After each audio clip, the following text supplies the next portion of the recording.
So in this chapter, there's a whole discussion on,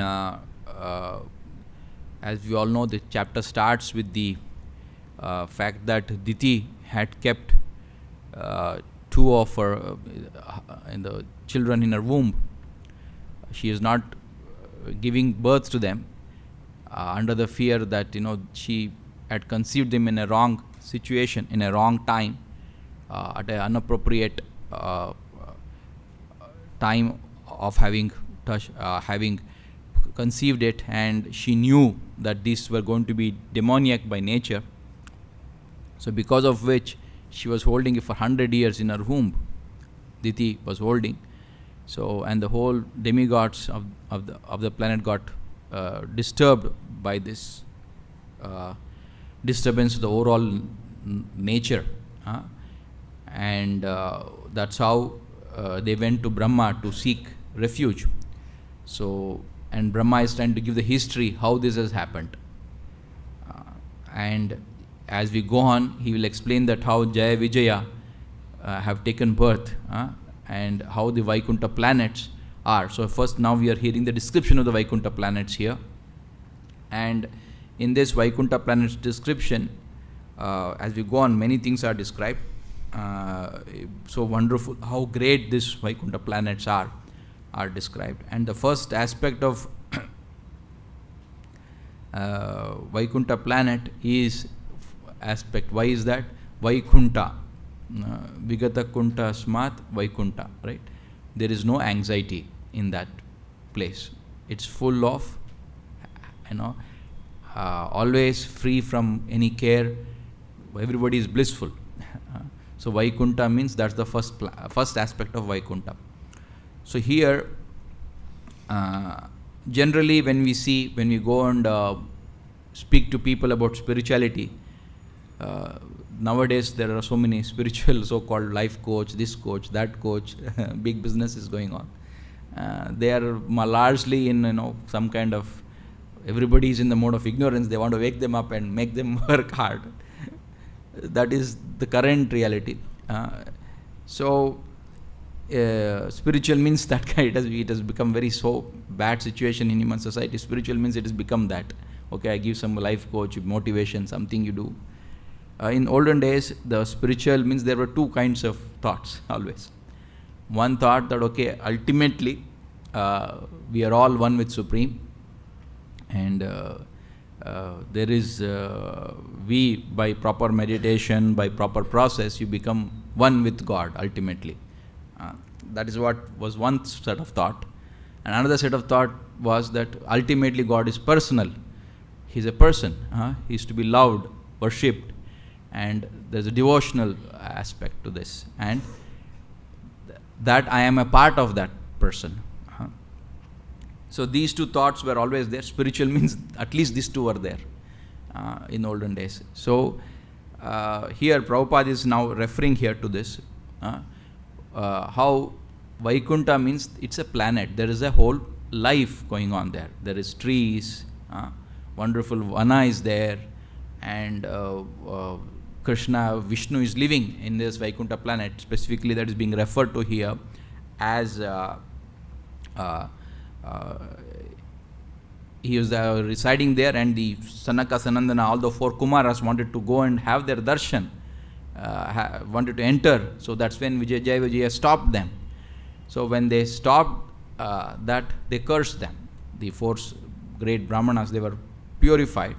They were actually following the impersonal path. They didn't have a perception that ultimately they were very strict brahmacharis, very austere. They were pure in their minds. They were celebrate. They were called urdhva retasa. They were never thinking of sense enjoyment in their life. They would only hear the strict brahmacharis.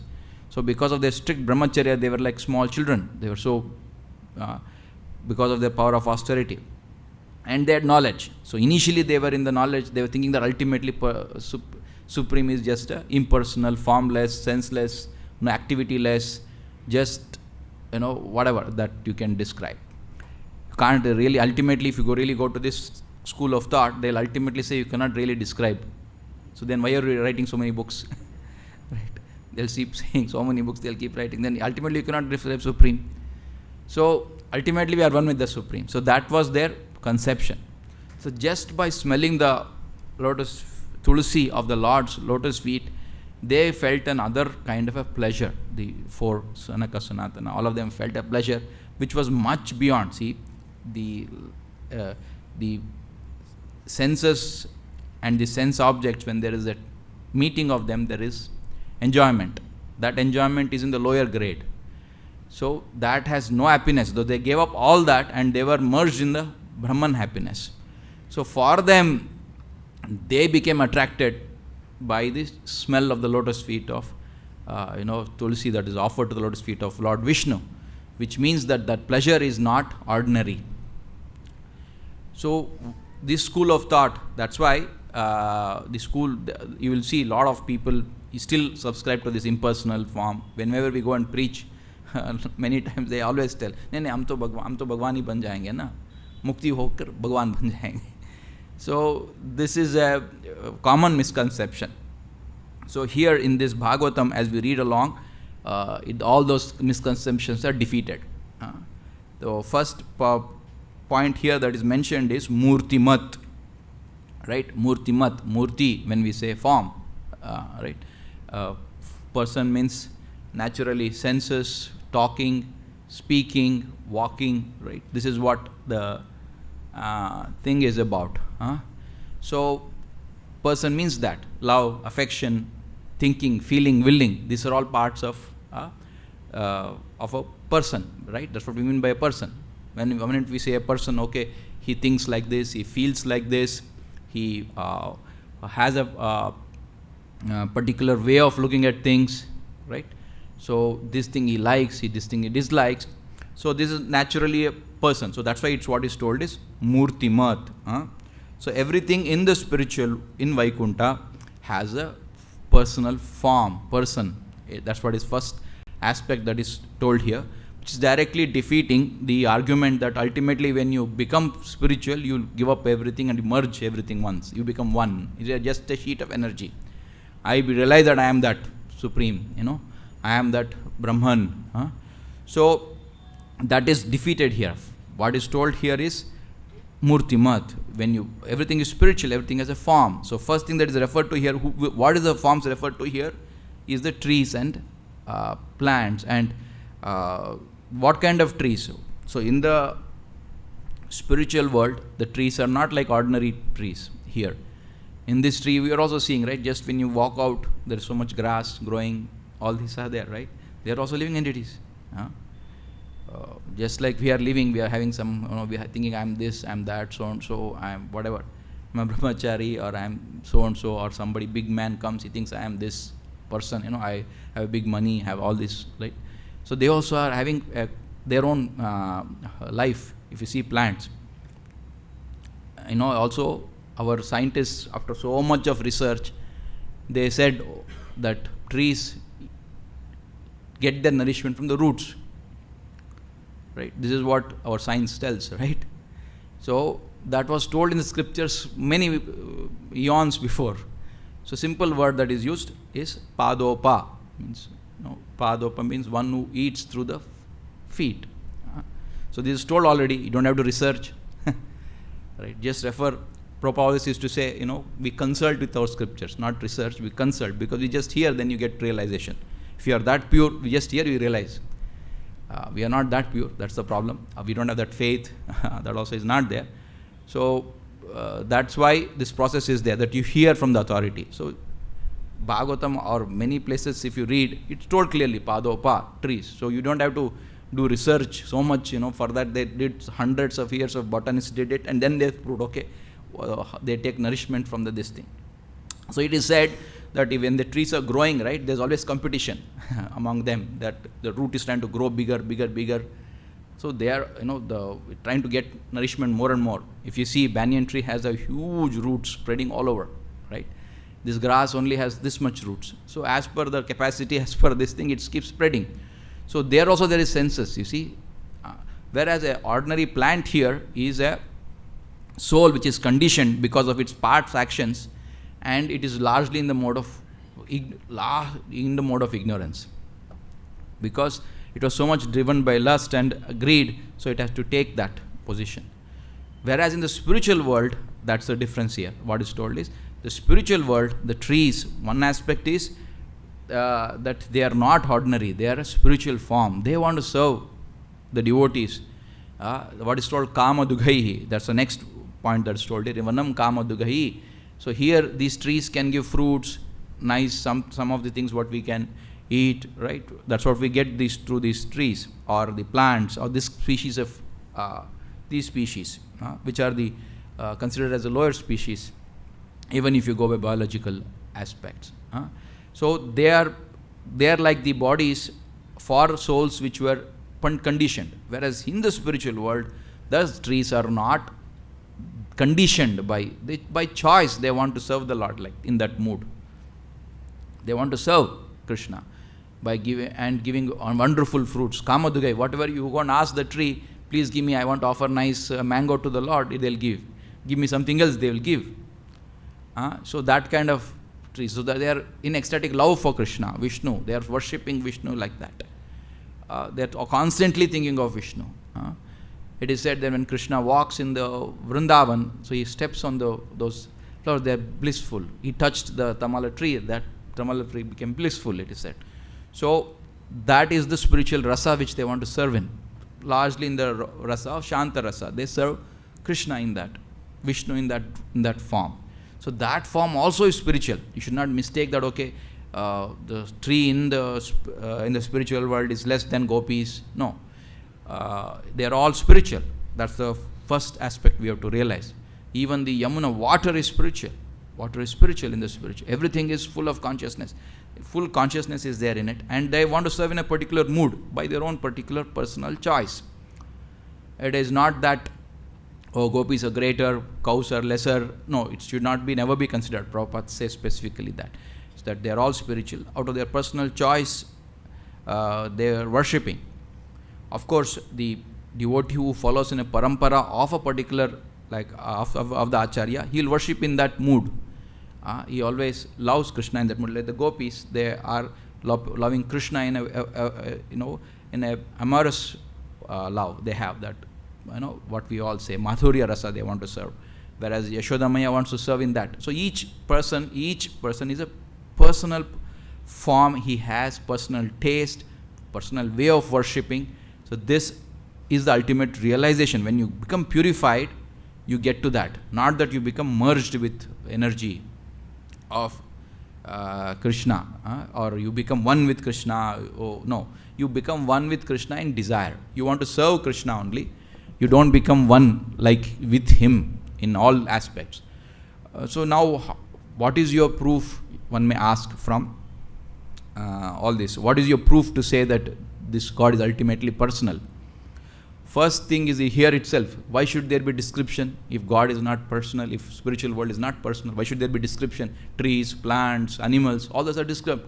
So why that description itself shows that there's a ultimately spiritual is personal. Ultimate truth is personal. That's the first proof itself. So what the Mayavadis or the impersonalists hide all this and say, put all these descriptions which are given. Why should Krishna, Vana is described here. If you go previously, other aspects also are described. If you go on further, trees, so many things are there. This kind of tree is growing, that kind of tree. Why description should be there? If everything is just sheet of energy, why should there be description? Right? So they conveniently say, for these descriptions are meant to, train your mind to meditate. Which is not true. Again, so that is where, if you remember the conversation between Sarvabhauma Bhattacharya and Lord Chaitanya, there he says, if you take the Vedic scriptures as authority, right, for ultimately what is spiritual, what is authority? We go by like lawyers. There's a law, right? I quote the law. Okay, based on this CRPC so-and-so code, you have to be arrested. Based on this. I cannot say tomorrow, I made this, okay, I hang this person. I cannot say it. So, similarly, when I have to refer to scriptures, I have to say, okay, this is are said in the scriptures. So, I have to take the authority of the scriptures in full. I cannot take conveniently what is ardha kukuti nyaya. Conveniently, what is convenient for me, I take, and other things I leave away. So when there is a description of spiritual world given like this, you have to accept it as it is. To that, you don't give your own mental speculated arguments. We all tell to Prabhupada, what is the prayer we all sing? Namaste Saraswati Deve Gauravani Pracharine Nirvishesha Shunyavadi Paschya. So one of the aspects of defeating this impersonalism, Nirvishesha Shunyavadi. Nirvisheshavad, which means ultimately everything is, that's what Prabhupada defeated through his books. So through all these purports, we also should become very knowledgeable and defeat these things, the impersonal logic that is there. The first aspect is that if you take the authority of the scriptures, they all accept. If you go to the real spiritual purists, they accept, okay, authority of Vedas. Vedas have said this. So we have to accept that. So when you accept that, naturally you have to accept that there's description also. You cannot hide the description and say it is conveniently meant your meditation. No, it is spiritual. When it says it is spiritual, description is spiritual. So how we may not understand by our conditioning of seeing this material world. We may think, okay, there is tree, there is this, okay. So that is all variegated. This material variegatedness, yes, is illusion. Illusion is in the sense that you are thinking I am the Lord. That is illusion. You will come here and go. Tomorrow you may become plant tomorrow. You may become some rat. You don't know where you will be born. Nothing is destined as per your karma. You have to go somewhere. So that, but you are thinking that I am permanently here. I am in this body. Oh, I am happy. That is illusion. But the Lord's energy is not illusion. Even the material energy that variegated is created is by Lord himself, by choice of karma of different people. Somebody is put into this planet, or somebody is put this planet, somebody is in the Janaloka, Mahaloka, somebody is here. So as per that he is pushed. So that is the reality, that ultimately he controls this and he is put. But the illusion is what? I am this. I am thinking I am the Lord of everything. That is illusion. That's what scriptures are saying. So when they are saying Nirguna, there's a description. Okay, they'll argue, no. Ultimately, scriptures say their God is Nirguna. When they are saying Nirguna, when he is saying that, the scriptures, it means that he doesn't have material gunas like we have. We all have material qualities. We are born, pushed into this body as per our guna. Somebody may have one level of satoguna, rajoguna, tamaguna, but he is not like that. So that is the proper understanding, because another aspect of this, they say that ultimately there is no individuality. That's the next aspect of what the scripture, what these people argue. So that is defeated by 2-3 verses of Gita itself. If you refer the verse on the Natvayevaham Jatu Nasham Natvam Neme Janadipa. So previous verse, Krishna Asocyan, he said, what are you lamenting about? You're a spiritualist, you should know what is the ultimate thing. Then next verse he is saying, I always existed, you always existed, these kings also existed, they'll always exist in future also. So which means personality is accepted forever, right? Existence of personality is accepted forever. Now, future, past, present. Krishna is saying they'll all exist. So you have to take the authority of the Krishna.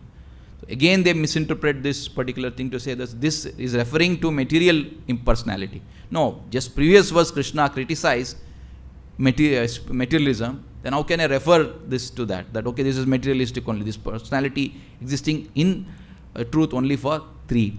No, it's not. It's forever existent. Even if you get full knowledge, this personality exists. This is the first truth. Next, if you go to the 13th chapter, there Krishna again says, Kshetragnam chapi mam. Along with the Kshetragna, there is me also as Paramatma. Krishna is saying. So there's again distinct individuality. 2 people are mentioned there. So there's a personality there. There's personality here. So this aspect that there is no person ultimately without senses, without activities, is also defeated in that particular by Krishna himself. So in fact, once if you read the commentaries of some of the people on this particular verse, so they say, oh no, it is personality again is a material. They say, no, how can that be? Krishna is explaining here. What are the constituents of field of activity? What is this? Krishna is explaining. So when he's explaining all that, how can he just say ultimately there's no person when you realize everything? When he's explaining this, you should accept that in truth. So in this context, there is a whole pastime.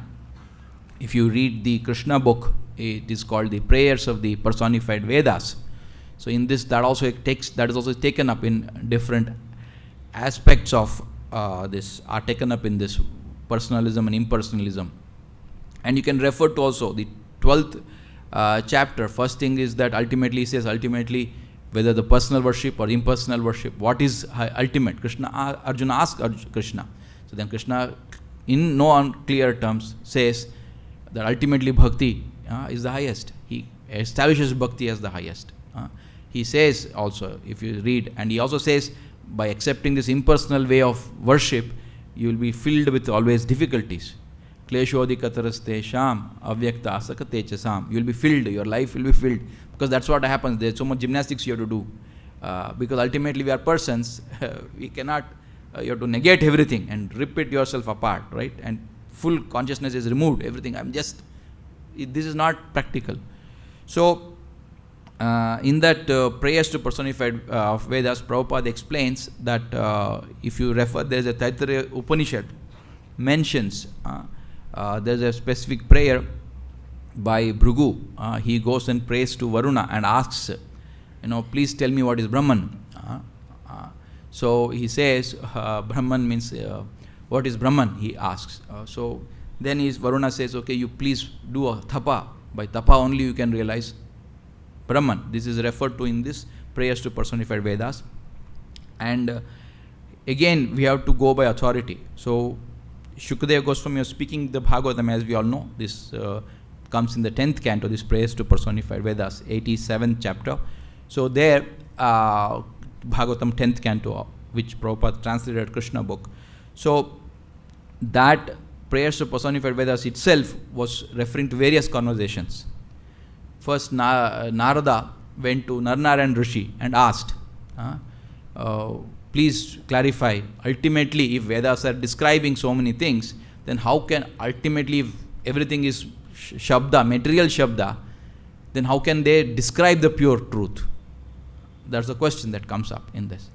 So then when Narayana was asked this question by Narada, he says, oh great sage Narada, yes, what you are describing is very auspicious. So this was discussed in Janaloka among the sages. So Sanandana, who was among the four Kumaras which we are speaking here, that's how this thing comes. They discussed it. Among that, and Sanandana spoke and all others heard him. So this was discussed in their thing. And the first thing they mention is the Vedas glorified, just like a king is when he's sleeping. King is sleeping. So all they used to call in those days that one who glorifies the king. There was one profession. There in Kannada we call them Vandi Magadaru. Means one who glorifies the king. Oh, you're great, like that. So they go and glorify. So similarly, just like that, Lord Vishnu is sleeping in his this one. So then they go and glorify him. Vedas go and glorify him. Oh, you're so great. Your description is going on. So in that particular description, it starts describing, oh great, oh Supreme Lord, you're great. You're the all-merciful. Among all the good qualities of yours, you're embroidered with so many 6 opulences, and the main good quality of yours is your mercy towards the conditioned souls, whom you deliver in spite of them being agnostic to you, always thinking of against you, still you deliver them. That's the first glorification they make, and it goes on. It's a very long prayers, very wonderful prayers, and in the end there's also description of the gopis of love for Krishna also. That comes in those descriptions of the prayers of the personified Vedas. So in that particular portion, now how do we, there's a portion on 5 levels of realization there. So when I was referring to Taittiriya Upanishad, the same thing is quoted in that Taittiriya Upanishad. This portion comes where Bhrigu prays to Varuna and says, okay, what is Brahman? So he says, first go and perform austerities and come back to me, then you'll realize Brahman. So he says, okay, perform austerities and comes back. ultimately everything is food, he says. Annam. So Prabhupada in this verse describes as Annamaya existence. So this is very base level of existence where you think that what I eat, what I sustain, basically its meaning, existence is on a very gross platform. Because unless you eat, you can't sustain this body. If you don't sustain your body, you will be finished, right? So we all know, right? If you fast for, let us say, more than 13, 15, 16 days, you will die because the body will be finished. So he thought that first realization of his was unlimited, everything is coming from Anna. Basically material, everything is material. So then, no, you're not realized still, he says. So then he goes back and then he performs again austerities and comes back. Then he says, everything is life energy. Because if you see this body, there's a life in this body, right? It is flowing through this. There is a consciousness, life, prana. So that's called pranamaya existence, Then he says, no, everything is, ultimately Brahman is prana. That was his next realization, level of realization. So this comes in the Taittiriya Upanishad, and this particular is quoted by Prabhupada if you read those purports and this Krishna book in this prayer of Krishna personified. It comes in part of the verses also of the Bhagavatam. So pranamaya means, what is prana? We all know, ultimately the scientists have an idea. They think that oxygen which is going around, is the body, in the blood. That is prana for them, if you really go that way. Life, air, or whatever you call. So that is not the real prana in that sense, as we know from the Bhagavatam, from our Vedic scriptures. Prabhupada also explains that in the heart, right, in the heart, the soul resides, and that energy of the consciousness is carried by the blood. Consciousness is carried, not just the oxygen. You may analyze oxygen, so then keep oxygen, and keep the body live forever. Keep always pumping oxygen, forever it can be live. It cannot be. So that is called next level. That's called pranamaya, where you realize not the prana of the scientist's prana, but the prana as described in the scriptures. That prana, he says, consciousness, that's what is pervading. Oh, it's energy that's coming. So in this level of consciousness, people fight for their existence. I am the great, though they fight. That is largely that consciousness. Very low base is satisfaction of senses, my senses. That is the Annamaya existence. Next level is Pranamaya existence, where I fight for my fame, for my this, that's the Pranamaya. Oh, I am, that kind of consciousness. Largely Rajo and Tamaguna, these are. So the next level is Manomaya, where it's called Gnanamaya. If you read the Taittiriya Upanishad, it is referred to as the Gnanamaya stage. Or the Manomaya stage. Prabhupada calls it here Manomaya, where the the thinking, feeling, that's what is more matters. That's like little altruistic people who think on the mental platform. Speculators, scientists, right? That's their conscious. He thought that is the highest. Mind is the highest thing. He comes back after austerities. Says, no, mind is the highest of everything. Because yes, all of us have mind, right? And without mind we cannot see this world itself, because that's the main instrument to see this world. So he said, he realized the mind. Mind is higher than the gross senses. The prana, whatever you are having, is higher. That is next level, he says. No, not still realize Brahman. So he goes back and again performs austerities. Then comes Vijnanamaya existence. Their intelligence is little higher. That is like realizing that I am not this body, Prabhupada says, as that is not the complete knowledge. Still there is some level of at least separation that I am not this body. That's called Vijnanamaya existence. Then next comes, even then he performs austerities and comes back, then he says this is not truth. Next, final realization is Anandamaya existence, where Anandamaya Abhyasat, which is told in the Vedanta Sutra, that same thing he realizes, and he says ultimately everything is full of happiness, bliss, and bliss is ultimately attained only by serving the Supreme. Parabrahman. Arjuna also says that, Parabrahman, right? So, this Parabrahman, when you, in loving relationship, when you engage with him, then you are in that ultimate. That is highest. So, he says this in the Taittiriya Upanishad. So, that is described in the prayers to personified Vedas, and then how Annamaya existence. What is described here is all these plants are in Annamaya. They are enjoying serving the Lord. They are growing for the Lord. Something they are growing and they are giving to the Lord, to their senses. They are in bliss.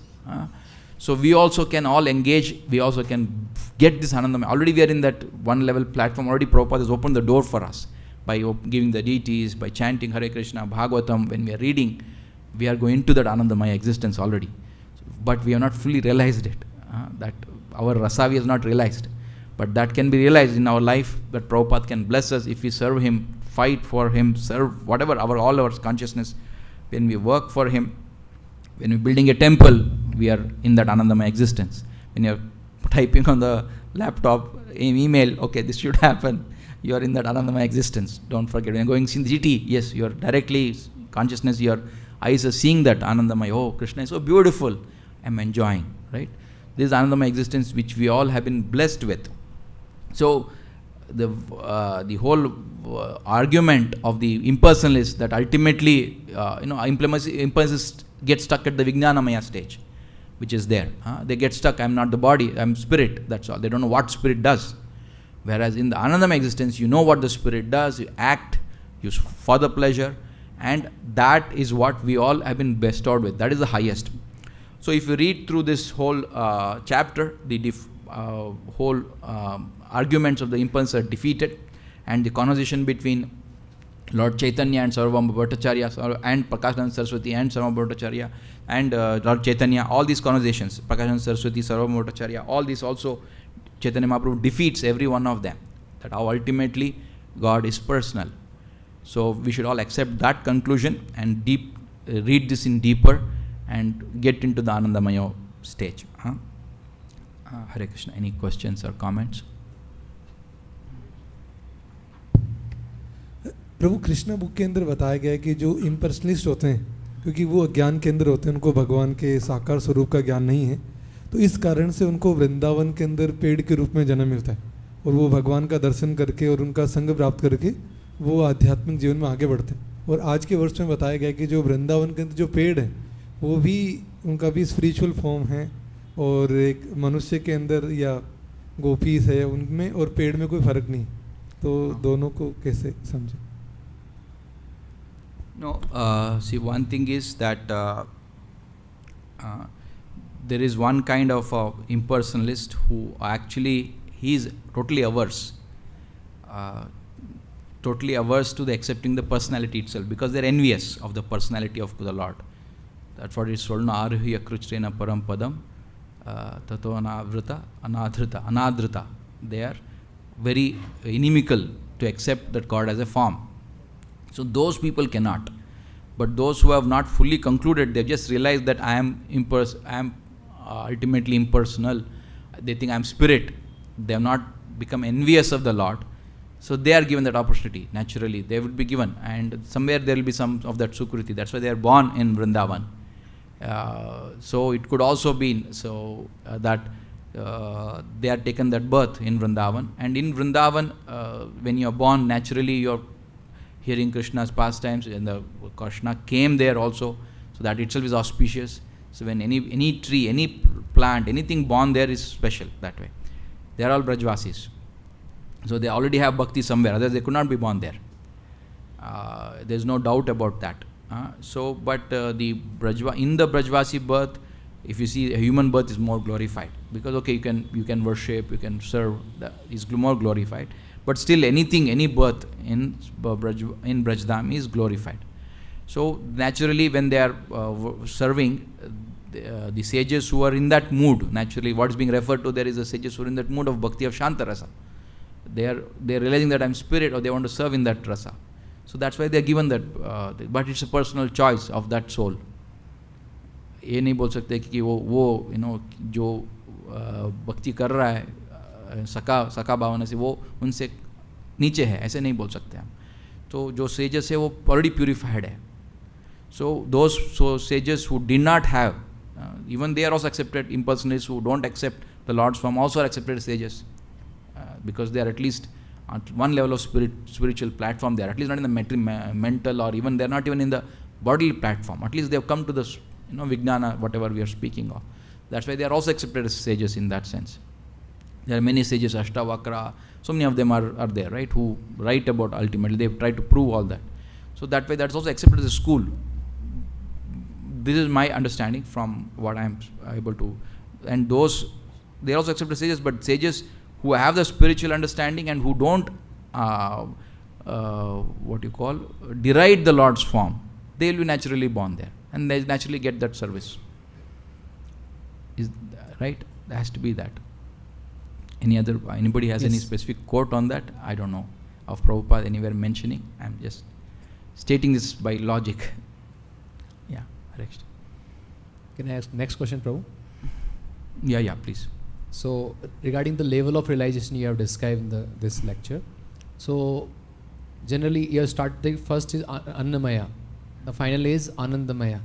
So in between these other realizations are there. So in our Krishna consciousness, do we follow these kind of step-by-step progress? I mean, what happens to exactly in our life? Whether that thing happens, gradually we are realizing, or directly we can go to the blissful level realization? No, what happens is, it's the question of our bhakti is always, one is the process of bhakti is pure in itself. It is as good as, it is the ends and mean by itself. Everything, it's the ultimate ends and mean.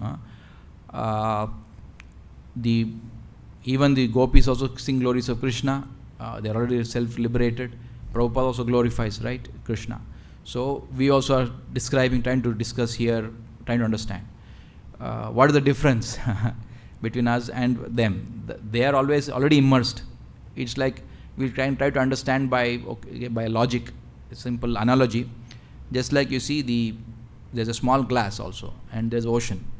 Small glass has water, right? The small glass you fill. So we are like that small glass. Okay, at least you are filling, because practically we have contamination, lot of contamination. We have all misconceptions. We have modes of nature. That's why it is said that our bhakti is mixed. Our bhakti is not pure. Somebody who is little bit aggressive will try to push somebody else, right? That's what happens. Pressure everybody, fight with everybody.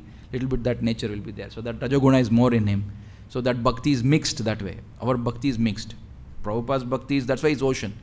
Always he's enjoying. When he chants Hare Krishna, he's in bliss. He's thinking of building a temple, he's in bliss, because in Anandamaya stage.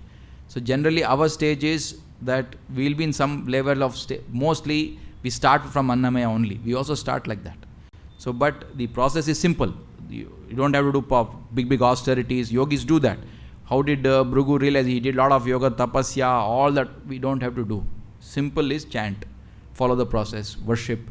So then by that itself you are getting purified. So your consciousness gradually develops. It's not just a kind of a compartmentalized thing that is there.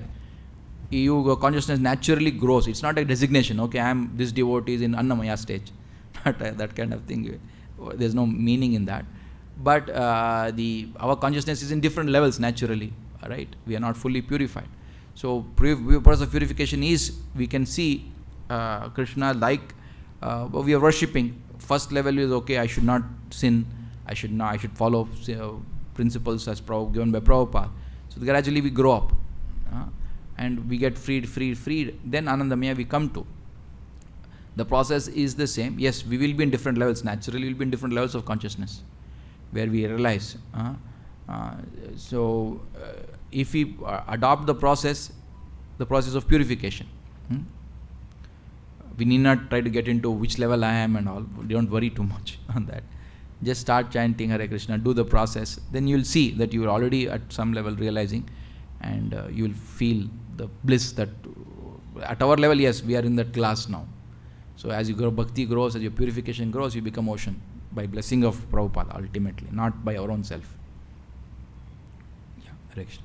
Hare Krishna. Earlier you mentioned that there is no need to research Vedic scriptures and we have to consult with Vedic scriptures. Yeah. So my question is, Prabhupada says that we have to study scrutinizingly. Yeah. So how to accommodate this information that yeah. we have? So one is, you see, we first is that we accept by intrinsic that this is right. What happens to scientists is, if you tell, okay, in maybe some 200 years back, Padopa, you tell trees are Padopa, then you say, no, it's all bogus. Yeah. Some, go to some scientist that time, would say, hey, this is all bogus, this is all some fellows who don't know anything, they wrote something, right? So that we don't do. We may not understand, okay? That is one aspect, yes, because our buddhi, all, like we said, contaminated. Our whole network is bad.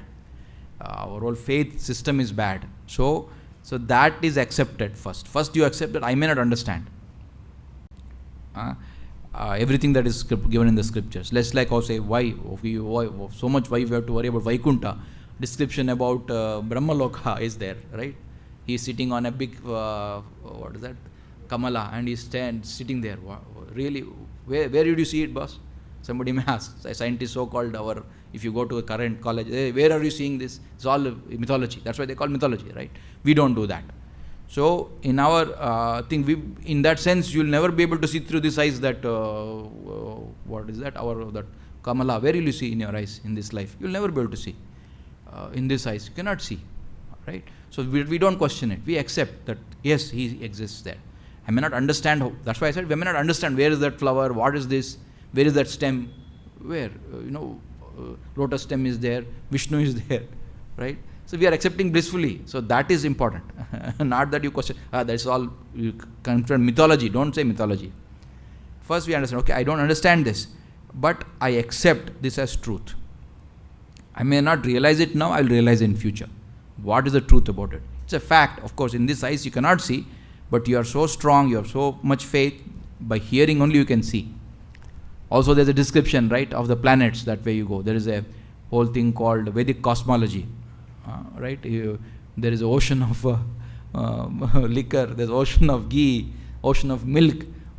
If you tell that to somebody in this our conditioned thing, first thing he'll say, oh, this is all mythology. We don't do that. When there can be an ocean of, we may not see it, but we accept, okay, when there can be an ocean of salt water, why can't there be an ocean of liquor? That's all we know now. Okay, that's why we accept. So I may not understand it fully. Another further, if you want to do scrutinizing study, what does it mean? For example, our conditioning is elements are there, right? As per us, atom, whatever, hydrogen, this is what we are taught, forms the building blocks of the universe, right? First, what is that? First, only one electron, one proton is there, that is hydrogen. Then helium, right? This is what all these blocks are there. That's what constitutes the universe. Maybe in your not this what you call element. So we reject that. When we say scrutinizing study, we reject that. So when you reject it, so what is the alternative model? We go to the Bhagavatam. If you read the 26th chapter of this verse only, fundamental principles of material nature is described. So what is there described? Air that is described. As per you, air is oxygen, whatever, that nitrogen, whatever, that, right? As per science. No, we don't. Air is a different, the concept that there's a consciousness is behind it. When the touch sensation is there, a movement sensation, that is air, element called air. So we accept that. So if you want to really establish that, now in the, what has happened, science, because of it, technology and all these people have propagated and everybody accepts this. Helium, hydrogen, whatever, that's ultimate building blocks. If you want to establish, we have to be big brahmanas who can teach that, who can show that, okay, these are the elements, you have that faith, you can spread that knowledge. What does that element mean? That's scrutinizing you study. Become a scientist. What Shabda? It defines Shabda. Have you read the thing? Shabda, what does it say? That which gives a conception of the object, right? These are material elements. Now you analyze this, scrutinizing this study, become a scientist, propagate this knowledge and give knowledge to those people in general. We have to, that's the next stage of Krishna consciousness. If you want to establish a big movement, what we want to, where the entire society is following Krishna consciousness, this is where we have to get into. If you have scientists giving all these things, you will not have. So scrutinizing study means, yes, I grasp that knowledge. What does it mean in life? What is it? Your head should roll on that. Why? What is this element? What Krishna is saying? Can I see it? That if you do that, Krishna will bless one day, and you will be able to see that, and you can spread that knowledge. It will happen as the Prabhupada, Prabhupada has said 10,000 years, this is going to be established. This is the next phase. Now we are just establishing temples. Somehow that among the faith is going. So next will be this, where we have to present to people this knowledge as per the scriptures. Like Padopa, we have that faith. It said, okay, what does it mean? You can prove to them. So that we should be able to prove and spread. Scriptural study means is that. It's just also not academic study. You may mug up all those verses of 26th chapter. You will not realize it. It has to be blessed by Guru, and you should have that. But to be able to present also to the people, should become an expert professor like that in each aspect of it. So that will happen as Krishna conscious movement will spread like that. It will happen as days goes on. So scriptural study means that. You are understanding. So there are many aspects also. There is everything in the Bhagavatam. From embryology is there, everything is there. So that you present to people with full faith, with proper, not just theory, but vijnanam. So when you do that, then you will see that that the knowledge you will get. Scriptural study means that. Very clear, it is told is truth. I don't debate it. I don't ever debate, but I may not realize. I'll struggle to scriptural study, to understand what it means. That's the struggle should be there. Okay, yeah. Prabhu Krishna. Prabhu, in one place, Krishna is very eager to reclaim all the fallen conditioned souls, and in another place, Krishna rarely agrees to offer a soul devotional service. Why it is so? No, Krishna in his heart always wants to deliver everyone. He is there. That's why is he sitting with you as a Paramatma? Otherwise, why is he sitting? He won't sit unless he had that love. So another thing that materialists, these impersonalists say, that if God is everywhere, he cannot be in one place. So that's not true. God is everywhere means he's like that. If Purna is like that, that from the Purna you take out the entire Purna, still Purna will be there. That's the Ishopanishad's prayers, right? So he's there in your heart, waiting for you in the heart, giving you buddhi. Because your buddhi is saying now that I want to enjoy, so he gives that buddhi to you. He's there waiting. He's waiting. It's not that he actually is there. Don't doubt it. There's a person sitting in your heart. That's what we put tilak, na? Why we put tilak, that Keshava, Narayana? Because he's there. It's a body is a temple, so he's there. So he is residing in the every atom. He's waiting for you. So why it is difficult? Because of our own not willingness to accept. We are the problem, not that he is. Tomorrow he'll see, you want to surrender, tomorrow he'll take you back. So it is very difficult in the sense that because general people don't want it. All of us don't want. We want to enjoy the world. Everybody wants to enjoy the world in different ways. So we have to now choose. So moment you choose, that's why it's rare. Rarely people. That's why we are all that Prabhupada has blessed us that, okay, you go to Krishna. So that's why we have no punya of our own. His blessings, we have got that punya. We are able to appreciate it. So that is rare. The appreciation is rare. In that sense it is told. But it's not that you cannot achieve at all. So Krishna wants to, because ultimately our choice is not there.